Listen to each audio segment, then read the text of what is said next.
आणखीन एक आपल्याला पिलसा आलेला आहे, आपला दुसरा पिलसा, आणि हा पण चांगल्या मोठ्या साईजचा आहे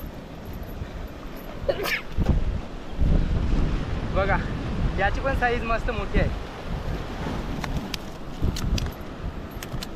आतापर्यंत आपल्याला 2 भेटले आहेत पिलसे.